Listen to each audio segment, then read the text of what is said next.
Kristiyano. Yun ang dapat na makita sa atin bilang Kristiyano. Nagbibigay ka ng kagalakan. Yes. Kung pag-upo mo pa lang dyan, mga kaibigan, kung kuha ang kaibigan mo, churchmate mo, kamag-anak mo, pamilya mo, bilang Kristiyano, dahil lagi kang nakikita sa loob ng simbahan. Be always present, mga minamahal, in times of church service. Amen. Di ba pa may gawain? Be always present, nagbibigay ka kasi ng kagalakan. Nagbibigay ka ng kasiyahan. Higit sa lahat sa ating Diyos na makapangyarihan. Yes. Kaya naway sa puso natin, yung pagdalo sa gawain ng ating Panginoon, upang sa ganon, maaasahan ka bilang Kristiyano pagdating sa pag-unlad at paglago sa gawain ng ating Panginoon Kristo. Di sa pag-attend mo pa lang ng church, nakita na natapat ka. Amen. Sa pagdalo pa lang sa iba't ibang klaseng gawain, nakita na natapat ka.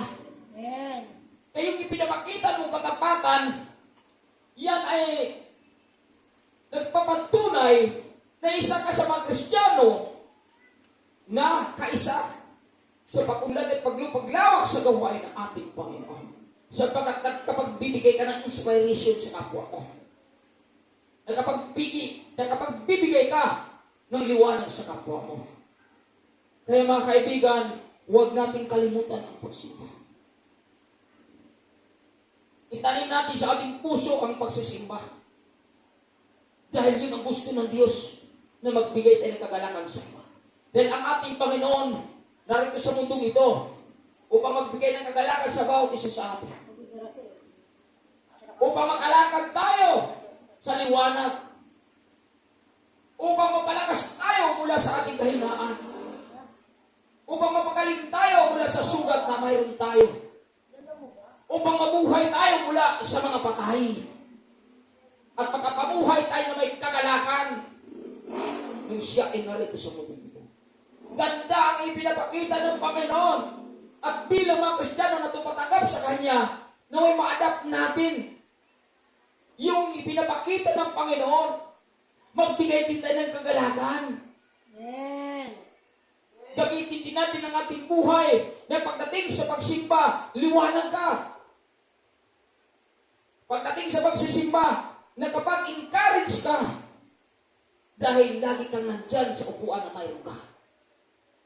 Huwag mong hayaan na sa linggo ay inupuan mo, ay iba na makaupo. Dapat pagdating ng linggo, nandyan ka pa rin sa inupuan mo ngayon. Dahil lagi kang present, dahil may sa puso mo ang salitang pagsimba. At ginawa mo yan sa ating Panginoon. Hindi ginawa mo yan sa relihiyon. Kaya tapat ka sa pagsimba. Maaasahan ka. Hindi ka na kailangan ipaluwag pa. Hindi ka na kailangan paalalahanan pa.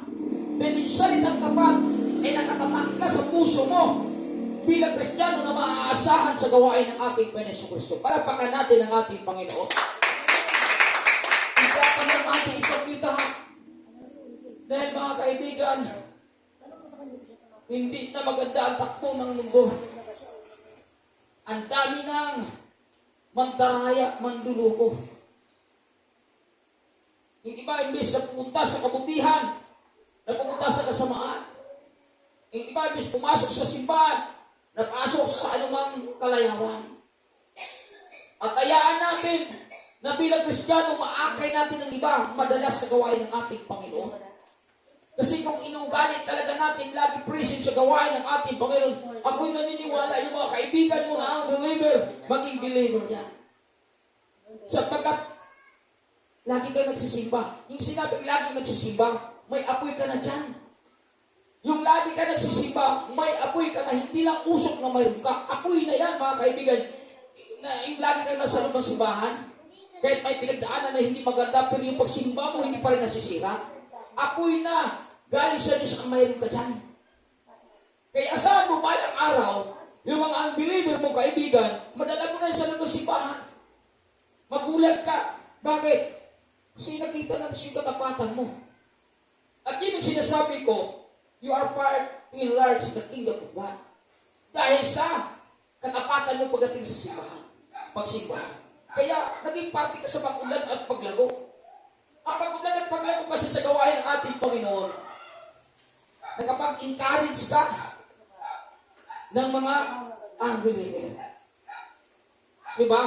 Yun yung ibig ko sabihin na enlarge, na extend, na expand ang gawain ng Panginoon. Kaya kung pag natupunan tayo dito, sigurado enlarge talaga. Diba? I-enlarge talaga yung gawain ng Panginoon dahil papatayin sa pagsimba. Mayroon tayong nahawaan. Sa ating pagsimba, naway may mahawa na iba. May maakit na iba. May susunod sa yakap ng ating mga paa. Dahil ang ating pagsisimba, tunay at tapat. Ito at ating ina-address sa ating Panginoon Kristo. Di ba? Yun ang dapat mga kaibigan ang makita sa atin. Huwag nating hayaan mga minamahal na tayo ay nagsisimba na parang wala lamang.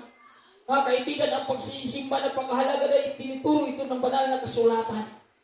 Pag itinuturo ito ng banal na kasulatan, mga minamahal, may taglay ito pagpapala, may taglay ito na pangako na tayo magbilipisyo pagdating na takdang panahon. Pero mo nakapagbigay ka ng kagalakan. Amen. Pero nakapagbigay ka ng kasiyahan sa kapwa kung magsimba ka. Diba, ang ganda ng motibo mo. Pag ganun talaga ay pinapakita mo.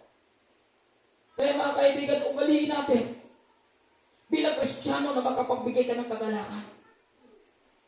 Sapagkat kung yun ang motibo mo, yung kagalakan na pinapangarap mo, yung kagalakan na ibinigay mo sa iba, mangyayari sa iyo. Palapakan natin ang ating Panginoon. Patay sa ating motibo, yun ang mangyayari sa isang tao. Hindi ba napakaganda? Di ba napakaganda? Sana'y ganun yung ating pagsisimba. Huwag na tayo mag-isip ng iba pa. Ang kapagbigay din ng kagalakan, magsimba ako para matutuwa lang si Pastor Rabing. Di ba? Amen. Kaya pumalupot siya eh. Amen. Dahil nawala siya ng pera. Sisimba nga ako. Di ba? Di ba siya? Di ba pero kung nawala ka, parang apikuhan ka. Kung wala kang, di ba, kung wala kang kaibigan mo, minana po, parang apikuhan ka nang wala siya. Minsan mahawak ka pa nga, di ba? Pag alanganin ka, wala naman siya. Sunod, gagayahan ko na siya. Parang nakakawa di ba? Parang nawaan ka sa espiritu ng iba, di ba? Nakakalungkot, di ba? Kaya nga, talagang tunto ang Diyos pag lagi tayo present. Bakit? Natahawa ka doon sa kagalakan. Nagkagalakan din eh. Pero kung wala ka, hindi ka wala eh. Parang mahawaan ka din na, pagkamarin ka na, di ba? Alalangin ka na. Kasi, espiritu ng iba na hindi maganda yun. Pero tayo, espiritu ng maganda, nakapag-akay ka, nakapag-akit ka, dahil lagi kang visible sa gawain ng Panginoon. Kaya sa sunod ay lagi ka na dinesispa. Kasi, kita mo lagi yung iba eh. Nakakahawa ka ba? Di ba? Nahawaan ng iba. Kung gusto mo natin na makahawa sa iba, yung maganda na. Di ba? Huwag tingayaan na makahawa na tayo sa iba, pero pangit pa. Di ba? Huwag na tingayaan na ganun. Kung gusto natin makahawa sa iba, dapat magpagpahala sila dahil encourage sila, natutuwa sa nagaganak sila. Gayahan ko nga si Sister Shelley, lagi siya nagsisimpa. Di ba? Ganda, di ba? Gayahan ko nga si Pastor Rabing. Kahit pagod, talaga masasimpa. Di ba? Ganda. Amen. Di ba? Di ba? Makikita natin yung impact eh. Na talagang, hindi lang sila ang maparang, kundi ang ating pangalan ng Panginoon. Amen. Kasi ako'y naniniwala, kasi yung mga tao, bisito lagi sa gawain ng Panginoon, Diyos ko ay sa inyo. Kasi nararamdaman ko yan, during the time na iwas sa disciple. Hindi ako mapakali. Hindi ako naniwala, Diyos talaga, mga kaibigan. Talagang parang minumulto ako sa sarili ko kaluluwa. Pag hindi ako makapagsimba. Minumulto ako. Kaya nga, akpag kami, kung makalimutan during the time, lakas ng ulan. Talagang sobrang lakas. Baha na. Eh talagang hindi ako mapakali. Nandiyan pa yung bata ko, dumating galing probinsya. Talagang sabi ko pa, kasi ba na tayo? Kasi alas 7 na. Gawain na ngayon. Eh, lakas mo lang ba? Ayan yan. Talagang lulusog kami sa mga. Hindi ako mapakali. Kaya mga kaibigan, if you are always visible, pagdating sa pagsimba, hindi na ikaw pumilos dyan. Doon ang espiritu na sa'yo. Ang lagi nagtutulog sa'yo. Palapakan natin ang ating Panginoon. Diba? Eh pagdating sa simbahan, hindi ka nahanapin ng iba kasi nandyan ka na. Diba? Napakahirap pag mayroon tayong mga churchmates sa simbahan, hinahanap tayo. Parang nakakalungkot yun. Saan si brother? Saan si sister? Parang ang hirap, no? Nakapagbigay tayo ng katamlayan. Nakapagbigay tayo ng kahinaan. Nakapagbigay tayo ng kalungkutan. Eh si Eddie, nalulungkot dahil wala nakita na iba. Hindi. Bebe Santo, sinabayan mo ang araw, Diba? Pag hindi nakita, grabe. Hindi mo pakali. Diba? Physically present, mentally absent na. Diba? Grabe yung katawa si Eddie. Bakit gano'n? Then, hindi ko nakita eh. Hindi tuloy ako nagagala. Wow! Diba? Sa madaling salita, dapat lagi tayo narito sa simbahan. Dahil magkapatiran tayo kay Kristo, isa tayo sa katawan. Kung isang katawan na wala na siyang bahagi, siyempre tagilid na yun. Kaya tabi niya mukha ni Ije. Pogi yan, pogi. Diba? Kasi mayroon siyang hindi nakita. Kaya hindi siya kampante. Diba? Kaya kaibigan, dapat ugali natin nandito tayo sa loob ng simbahan para masaya ang lahat. Palapagan natin ang ating Panginoon. Hallelujah! Pangalawa, dapat tapat tayo sa pagbabasa ng Biblia. Dito ko talaga, hinihiling ko talaga itong mga bagay na ito. Kasi alam mo, kung may katapatan tayo sa pagsimba, may katapatan tayo sa pagbabasa ng Biblia, maaasahan talaga tayo. Yes. No? Na sa gawain ito, parte tayo sa pagmamahal. Amen. Kaya sa pagbabasa kasi ng Biblia, reading the Bible is to feed your spiritual life. Pinapakain natin dito ang ating spiritual life. Kaya pag lagi binabasa natin ito, ay grabe mga kaibigan, maginhawa ang spiritual na buhay. Kaya, wala makahadlang. Hindi ka mahadlangan. Maginaw ang spiritual na buhay. Dahil talagang masustansya. Pinakain mo. Lagi na salita ng Panginoon. Kahit kayo humadlang sa'yo. Kahit yung girlfriend ni AJ, humadlang, hindi makapaghadlang yan.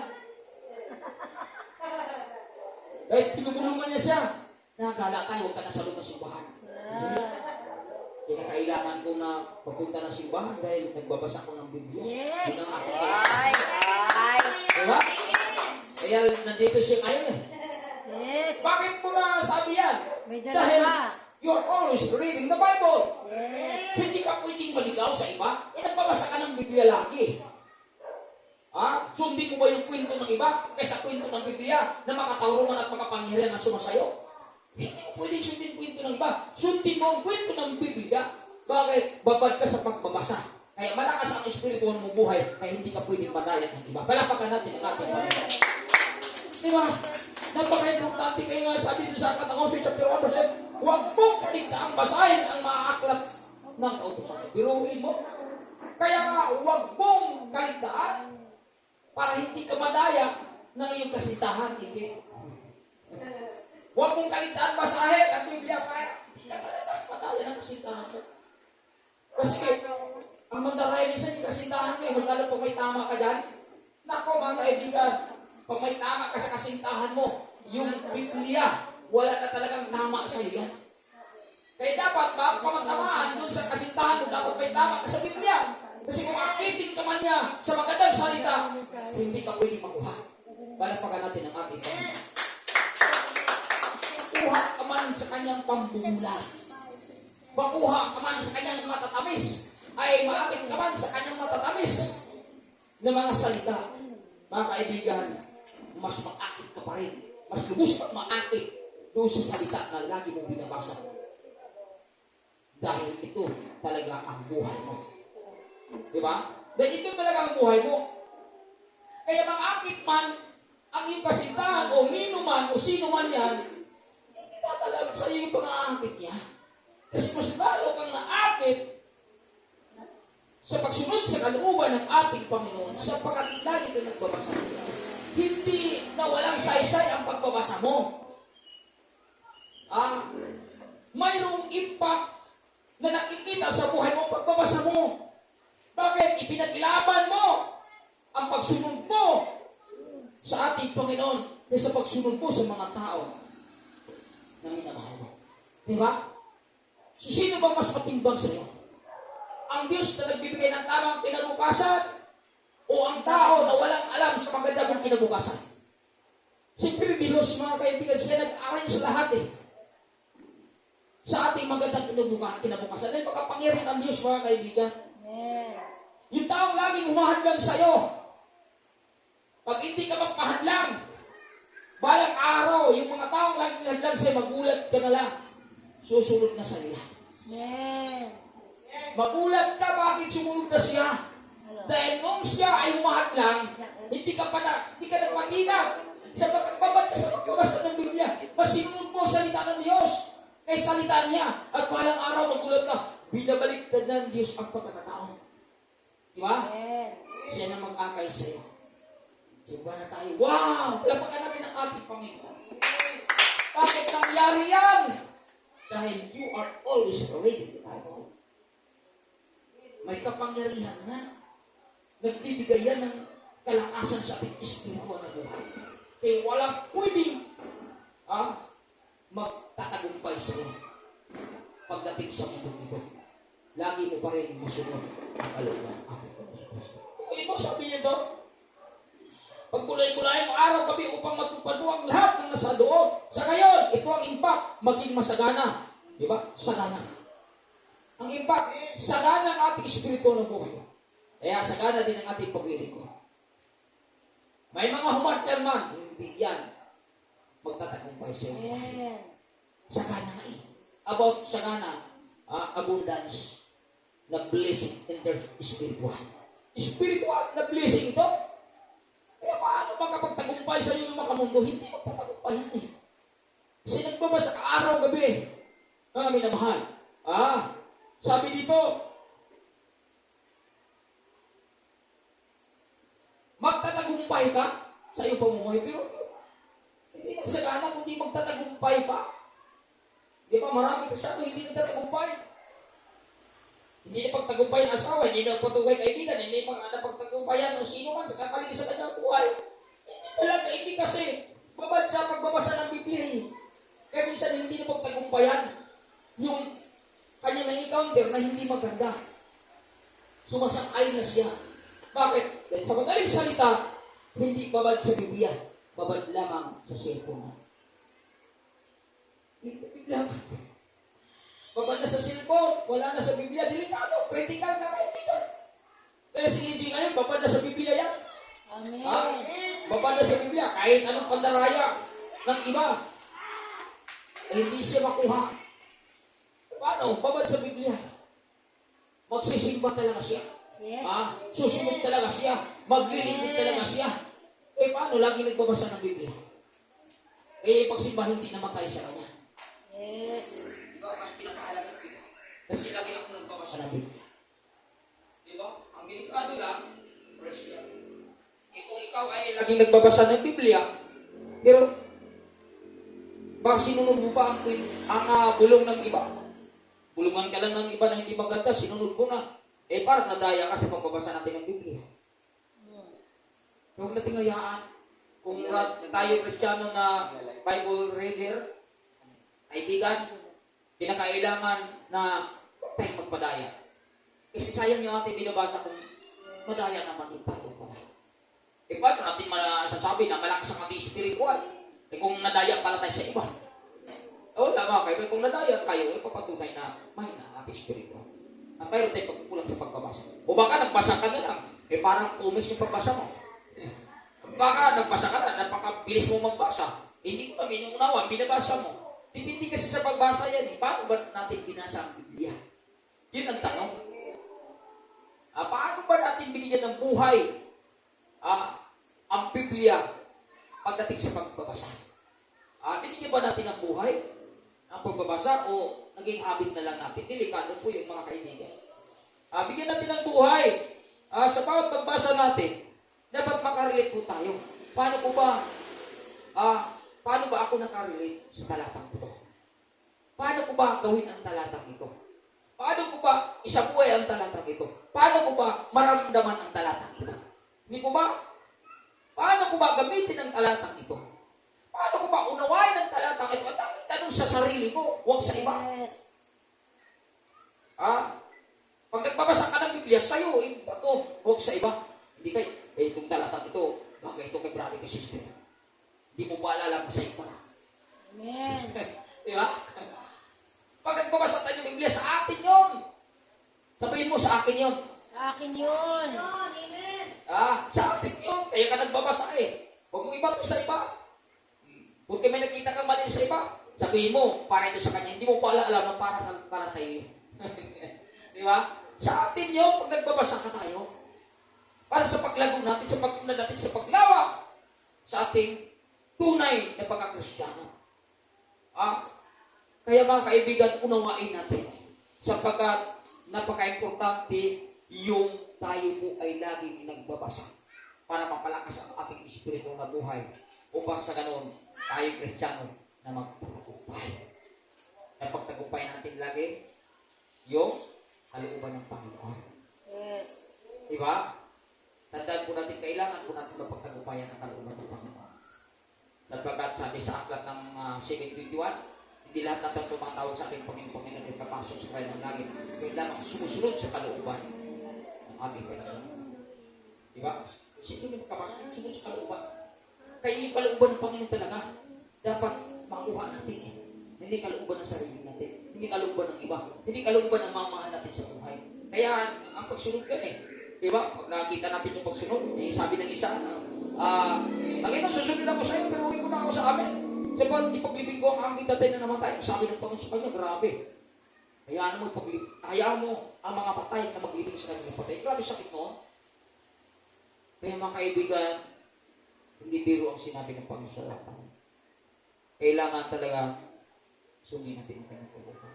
Sapagkat siya kasi ang higit nakakaalam sa ating mga kinabukasan. Alam kasi niya lahat. Makapangyari kasi ang Panginoon. Diba? Ang gusto ng Diyos, hindi masira yung ating katapatan pagdating sa pagsunod sa kanyang. Kung sa ganun mga kaibigan, bilang sa Kristiyano, mabigyan natin ng kagalakan ang ating Panginoon. Yan talaga gusto niya. Gusto niya na tapat tayo sa pagbabasa ng Biblia para mapagbigay tayo ng kagalakan sa Panginoon. Upang may gagawin talaga ang Panginoon sa ating buhay. Diba? Hindi biro po yung mga itinuturo sa atin ng Panginoon. Pero kung itinuturo niya sa atin, kung talagang bigyan natin ito ng pansin at idulog natin sa Panginoon, ako'y naniniwala, natutulungan tayo. Yung pagbabasa ng Biblia, hindi biro po yun. Mga kaibigan, bigyan natin ng oras yung pagbabasa ng Biblia. Hindi biro po yun. Yung magbabasa ng Biblia,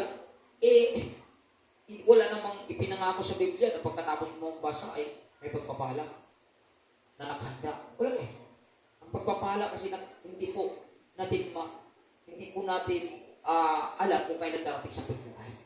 Hindi katulad sa trabaho alam talaga natin 15 days or 30 days, mayroon talagang sasawarin tayo. Sa pagbabasa ba ng Biblia, alam mo ba na maya-maya may pagpapala?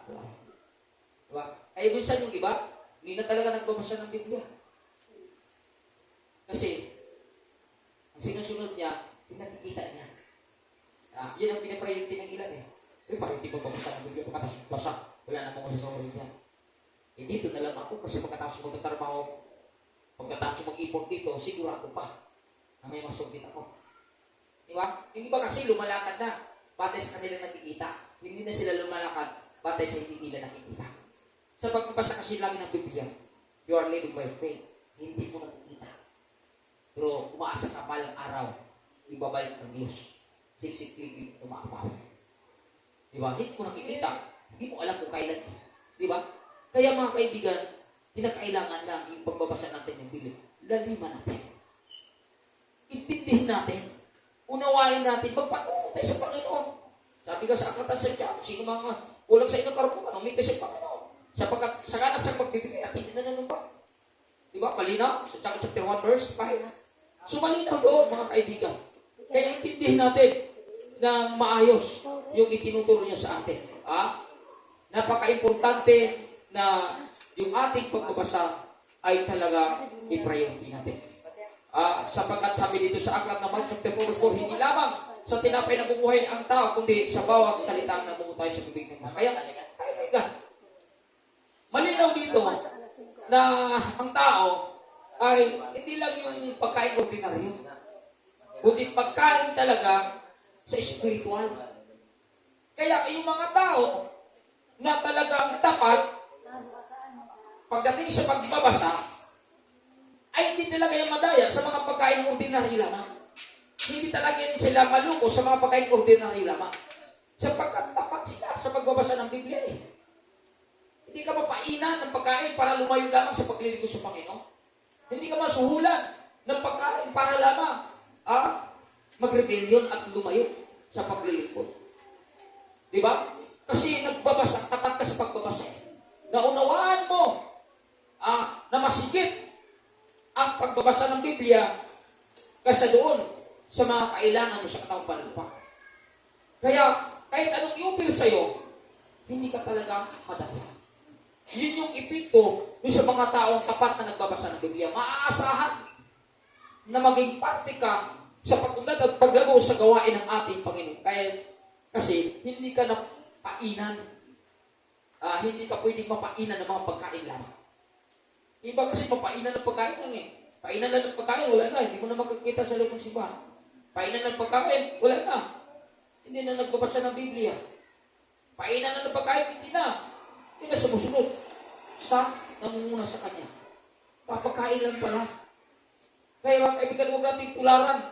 Si Isaw, isang tatitong gulay lamang, bumagsak na. Huwag natin tularan si iba na mansanas lang, bumibigay na. Mayroon na tayong mga guided. Diba? Mayroon na ibinigay sa atin na pattern eh. Kasi pagkain lamang at bumibigay ka, delikado. Sayang yung ating talagang pagbabasa. Kasi hindi natin pala na ipaglaban kung ano ang kahulugan ng ating mga binabasa. Yes. Kasi napainan pa rin tayo ng pagkain lamang. Sabi din, malino ang sinasagot ako.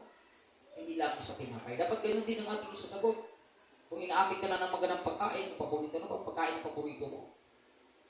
Taling ka lang sa mall. Huwag ka nang, huwag ka nang sumunod sa salita na yan. Huwag ka nang mag-type sa nutiring. Ibili mo na yung pagkain. Busog ka pa. Diba? Ang galing ka mag-aakit ng pamundo eh.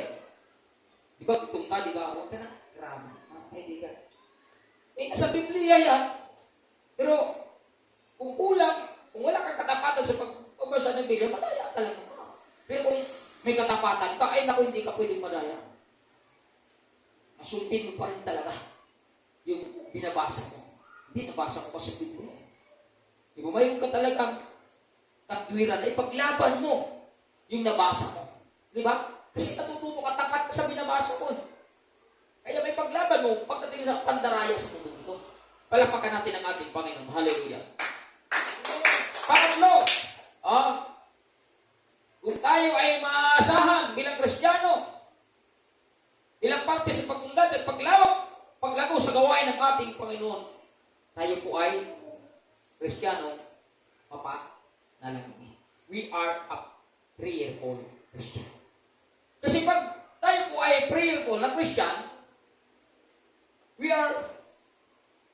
prayer is talking to God. The sign of humbleness. So yung panalangin pala, nagpipag-usap tayo sa Panginoon. At ito sinyalis na tayo ay talagang humble. Hindi humble. Humble pala tayo. So yung mga mapagpakumbaba, yung pala yung mga tao na prayerful. Hindi sila umaasa sa kanilang talinong lakas. Hindi sila umaasa kung ano mayroon sila. Kundi, umaasa sila sa Panginoon. Kaya laging lumuluhod. Nanalangin, Panginoon! Salamat sa ginawa mo sa akin sa oras na ito. Salamat din sinusuplayan mo ako lahat ng pangangailangan ko. Iningatan mo ako, Panginoon, sa trabaho ko. Pinagtagumpay mo ako sa araw na ito, Panginoon. Maraming salamat. Yun ang isinisigaw ng panalangin. Ng panalangin ng mga taong tapat sa ating Panginoon. Hindi siya mayabang. Yes. Hindi niya in-ignore yung pakikipag-usap niya sa Panginoon. Sa tagumpay na mayroon siya. Yes. Sa kasaganaan na mayroon siya. Sa kalungkutan na mayroon siya.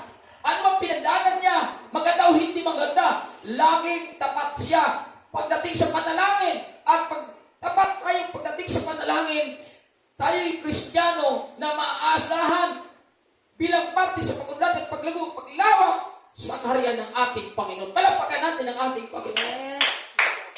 Kaya mga kaibigan, maganda man o hindi maganda, ang nagaganap sa iyong buhay, sana'y tapat ka pa rin sa panalangin. Amen. Sana'y totoo ka pa rin sa panalangin. Sana'y hindi ka magtatampo. Mga kaibigan, dahil pag nagtampo ka na, ang pinakinggan mo yan, bulong ng kaaway. Kaya hayaan natin na buhay ang ating panalangin. Sapagkat ang unang gumawa sa panalangin, malinaw. Sa aklat ng Mark 1:35, ang ating Panginoon, sabi ito, madaling araw pa'y bumangon na si Jesus at nagpunta sa isang lugar na walang tao at doon ay nananalangin. Tuloy mo ang ating Panginoon, madaling araw na nananalangin. Bakit ang ginagawa ito? At ituturo sa atin dahil gusto ng Panginoon ating gayahin, ating tularan. Siya nga, bumangon na madaling araw na nanalangin, nagpapakumbaba. Tayo pa kaya na tao lamang?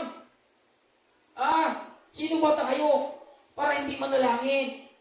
Sino ba tayo para hindi sumusunod sa itinuturo niya? Diyos na nga siya, pero ginagawa niya. Magiging magandang halimbawa siya pagdating sa panalangin. Itinuturo niya ito sa atin. Dahil gusto niya gawin natin upang may gagawin siyang pagpapala sa buhay ng bawat isa sa atin. Palakpakan natin ang ating Panginoon. Kaya tingnan, huwag natin malitin yung panalangin. Dahil dyan tayo nakikiusap sa Panginoon. Dyan tayo nagmamang-awa sa ating Panginoon. Dyan tayo nagpapasalamat sa ating Panginoon. At dyan tayo pinagtatagumpay ng ating Panginoon sa lahat ng pangarap natin sa ating buhay. Kung hindi pa dumating sa iyo yung panalangin mo, huwag kang tumigil. Huwag kang malungkot. Amen. Dahil tandaan po natin, hindi bingi ang Diyos. Nakikinig siya sa bawat panalangin mo. Nanalangin ka. Dahil may kailangan ka. Pero ang lahat ng kailangan mo, idinudaan ang Diyos sa proseso. Kaya patuloy ka lang manalangin. Patuloy mo lang kausapin ng Panginoon.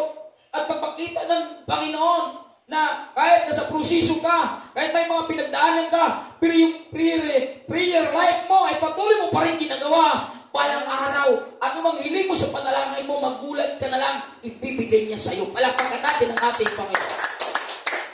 Kaya huwag lang tayo manalangin sa panahon na may kagalakan, may kasaganaan. Lalo kang manalangin sa panahon na may kawalan at kahirapan, sakit o karamdaman. Dahil dyan ang Diyos natutuwa sa ganong klase mga Kristiyano. Sapagkat pag yan ay pinapakita mo, tapat ka pa rin sa panalangin, maaasahan ka na magiging parte sa pag-unlad at paglawak sa gawain ng ating Panginoon. Dahil yung pinapakita mong panalangin, yan ay isang magandang halimbawa na nakita mo sa ating Panginoon. At yun ay yung ginagawa ngayon. Gawin natin anumang nakita sa atin ng Panginoon na nakasulat sa Biblia upang maging magandang halimbawa tayo pagdating sa panalangin. Kaya ay dapat makita sa atin upang sa bawat nating habang sa ating buhay, tayo magtagumpay. Sabi sa Aklat ng Matthew 26 verse 41, magbantay kayo at manalangin. Pero mo, pinaalalahanan natin sa talatang ito, magbantay ka. Eh bilang mga Kristiyano, mayroon tayong kalaban. Ang ating kalaban, hindi yung katabi mo, hindi yung tao, kundi ang ating kalaban, espiritu ng katiliman, mga kaibigan. Na minsan ito ang pumapasok sa isip ng tao para tayan itlanangin upang mahulog sa bitag ng kaaway. Pero kung ikaw ay prayerful, hindi tatalab sa'yo ano mang klaseng pakana ng demonyo sa buhay mo. Bakit? Dahil ang panalangin ay may kapangyarihan. Panalangin ay patuloy kang pinuproteksyonan ng ating Panginoon. Panalangin ay binibigyan ka lagi ng kalakasan ng ating Panginoon. Panalangin ay binibigyan ka lagi ng wisdom ng Panginoon upang sa ganon mayroong mamandaya sa iyo. Hindi yan magtatagumpay sa iyo. Palapakan natin ang ating Panginoon. Ganon yung impact ng panalangin eh. Di ba ikaw ay prayerful? Ang dami mong pinagdaanan pero hindi pa rin nag-iba ang iyong pananampalataya. Nandun yung covering ng Panginoon sa buhay mo. Nandun yung pagsama ng Panginoon sa buhay mo. Ang daming pinagdaanan, hindi ka na naiintindihan ng mga tao na kapaligid sa iyo. Pero bakit matatag at magtibay ka? Then you are a prayerful Christian. Amen. Yun ang magagawa ng panalangin. Hindi ka pwedeng madaya, mga kaibigan, dahil makapangyarihan ng panalangin, dahil ginunor at ginagalang ng Panginoon yan doon sa mga Kristiyanong tapat na ginagawa ang panalangin. Sabi dito, manalangin kayo upang huwag kayong madaig ng bukso. Pero kung mayroon talagang manunukso. Diba? Mayroon talagang kalaban ng Kristiyano. Ang espiritu ay nakahanda, ngunit ang laman ay mahina. Kaya saan siya papasok? Sa katawan mo. Mahina yan. Alam ng demonyo na mahina ang katawan mo. Kaya minsan kung makapag-penetrate yan, kung bibigyan mo ng access sa buhay mo. Kaya mga kaibigan, maingat ka. Kasi minsan, papasok yan sa mata mo, papasok yan sa ilong mo, papasok yan sa bibig mo, papasok yan sa tinga mo. Ang kaaway. Kaya huwag mong bigyan ng access ang kaaway para ibagsak ka. Kailangan balog ka, tapat ka pagdating sa panalangin. Upang wala siyang kuwang na makapasok sa buhay mo. Palakpakan natin ang ating Panginoon. Hallelujah. Yun ang ating gawin, mga kaibigan, upang talagang maaasahan tayo. Maging parte sa paglagot, pag-unlad sa gawain ng ating Panginoon Kristo. Pang-apat, mga kaibigan, kung tayo ay maaasahan bilang Kristiyano, tapat tayo. Ito. Tapat tayo sa tithes and offering. Tithes and offering is to break the curse. Puputulin niya dito ang sumpa. To break the curse. Sabi dito, Malakay chapter 3, verse 10 hanggang 11. Sabi dito. Verse 8 pala hanggang 11. Sabi dito. Ang tanong ko naman, matuwid bang pagnakawan ng tao ang Diyos? Hindi! Sabi dito. Ngunit pinagnakawan ninyo ako. Sabi ng Diyos, ngunit pinagnakawan niyo ako. Sa paanong paraan? Sabi ng mga tao. Sa mga ikasampu bahagi at mga handog. Biruin mo. Pag hindi pala natin ibinigay ang isang bahagi at itong pinagnakawan natin ng Diyos. Verse 9, isinumpa ko kayong lahat sapagkat ako'y pinagnanakawan ng buong bansa. Biruin mo, nung unang kapanahonan, buong bansa talaga. Kita ng Diyos na kanyang hinira, wala na. Hindi na tumutulong sa kaharian niya, hindi na tumutulong sa pangailangan. Kaya anong sabi? Isinumpa ko kayo lahat. Grabe yan, mga kaibigan. Galit ng Diyos. Pero sabi niya sa verse 10, ito, binigyan niya pagkakataon ng pang-ang tao. Sabi niya sa verse 10, dalhin ninyo, ito, dalhin ninyo ng buong buo ang inyong mga ikasampung bahagi sa tahanan ng Diyos upang matugunan ang pangangailangan ng aking tahanan. Sumukin ninyo ako sa mga bagay na ito. Kung hindi ko buksan ang mga bintana ng langit at ibuhos sa inyo ang masaganang pagpapala. Amen. Wow! Ito na. Inalis na niya ang sumpa dito. Verse 11, hindi ko rin hayaang salantain na mga bala ang inyong mga pananim at mamumungan ng sagana ang iyong mga ubasa. Palapakan natin ang ating Diyos na makapangyarihan. Diba? Inalis niya ang sumpa dito.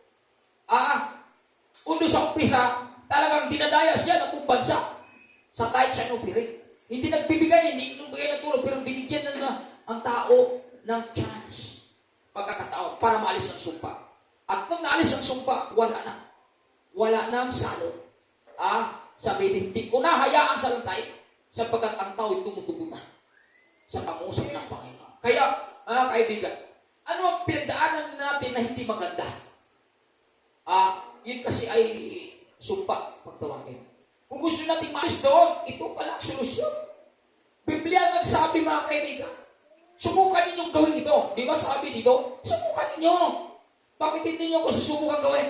Kundi, sabi, pupuksan ko ang duruangawan ng langit at ipuhos masaka na pa. Pinuin mo. Ito lang po ang kanyang inili. Pero kayo naniniwala sa mga Kristiyano na tutong tapat sa salita ng Panginoon, tutong tapat sa mga itinduro ng Panginoon, maaasahan talaga tayo sa hinihiling niya. Ibig sabihin, magagawa talaga natin ito. Bakit? Dahil tapat tayo sa kanyang salita na itinduro.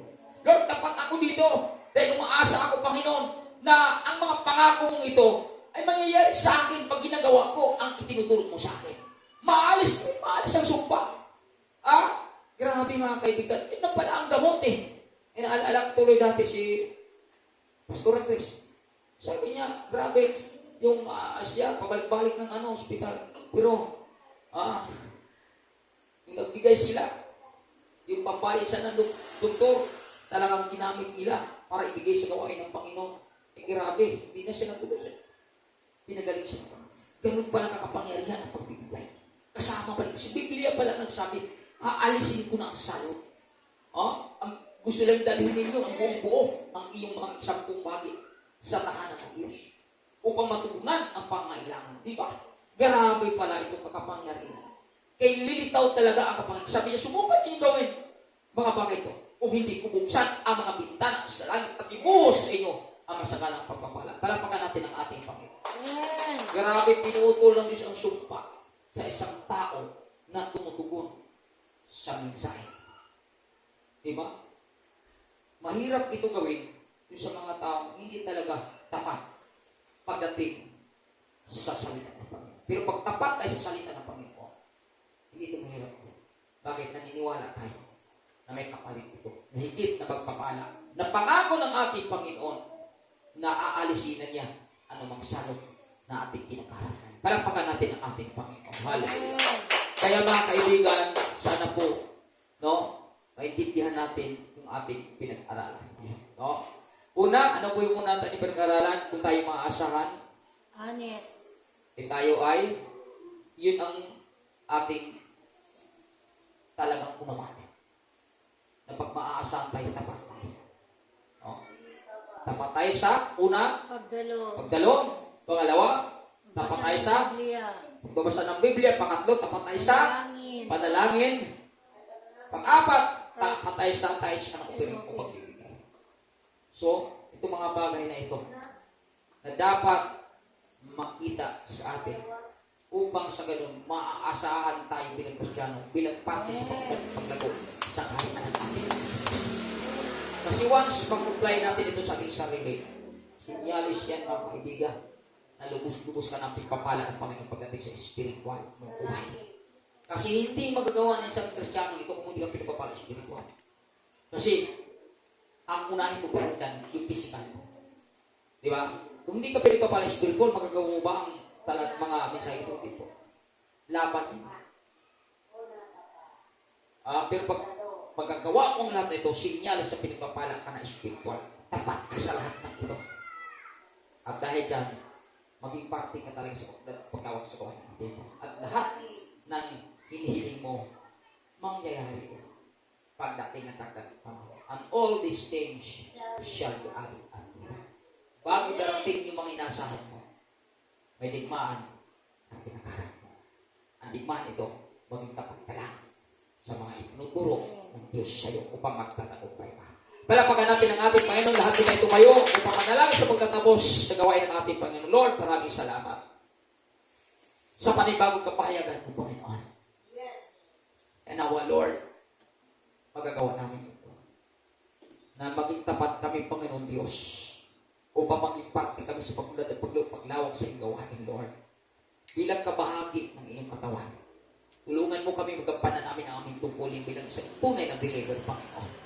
Hayaan niyo, Lord, na ang iyong kapangyarihan, karunungan makita sa aming buhay upang ang mga mensahe na aming napapakinggan ngayon, kaya namin itong makumplay, Panginoon.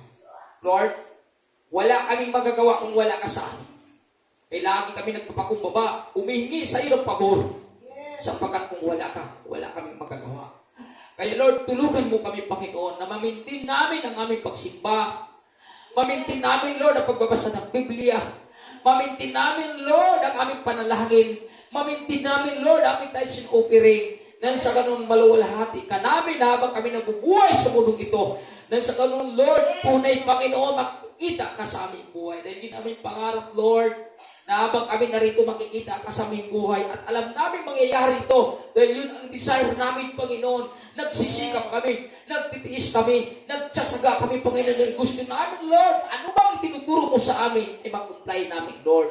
Kaya naway kahabagan mo kami, kaawaan mo kami sa gabing ito, upang lahat namin pinag-aralan, ay magawa namin kay Yesu Cristo. Hindi nawa masayang ito, Lord, kundi ito ay tatak sa aming puso't isipan, at sa ganun, Lord, tunay makakatanggap kami ng mga pabor ng pangako mo. Maraming salamat, Lord, at ang bawat isa, pansamantala, Lord, na uuwi sa kanatahanan, ingatan mo nawat gabayan sa daan, upang makarating sila sa kanatahanan, ligtas at may kagalakan. Lord, kalugdan mo nawa. Tanggapin mo nawa ang aming pagkakaisa sa gabing ito bilang papuri sa pangalan mo. Sa tanging pangalan ni Jesus, ang lahat ay magwika ng malakas na Amen! Amen! Amen! Maraming salamat. Diyos po ang patuloy na magpalang sa bawat isa. See you on Tomorrow. tomorrow. Practice. Practice at saka